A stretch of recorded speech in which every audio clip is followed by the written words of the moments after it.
Winesburg, Ohio, by Sherwood Anderson. The Tales and the Persons.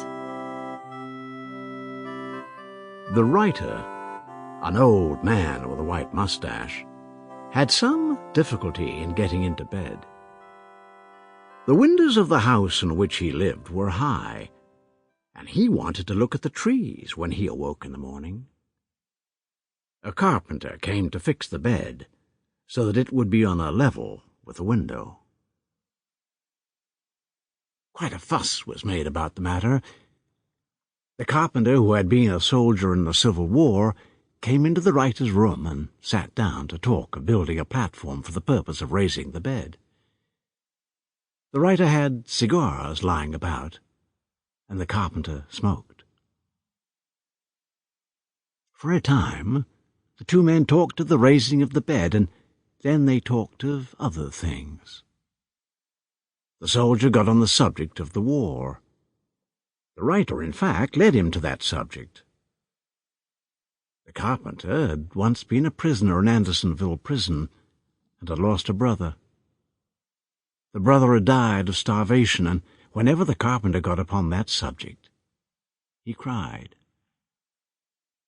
He, like the old writer, had a white mustache, and when he cried, he puckered up his lips, and the mustache bobbed up and down.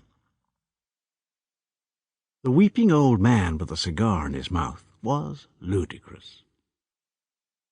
The plan the writer had for the raising of his bed was forgotten, and later the carpenter did it in his own way, and the writer, who was past 60, had to help himself with a chair when he went to bed at night.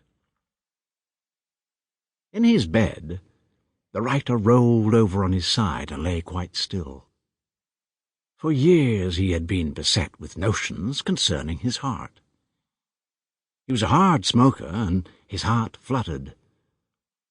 The idea had got into his mind that he would sometime die unexpectedly, and always when he got into bed, he thought of that.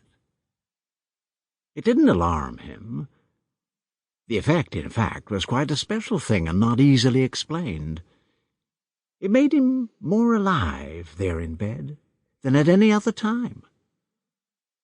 Perfectly still he lay, and his body was old and not of much use any more, but something inside him was altogether young. Sample complete. Ready to continue?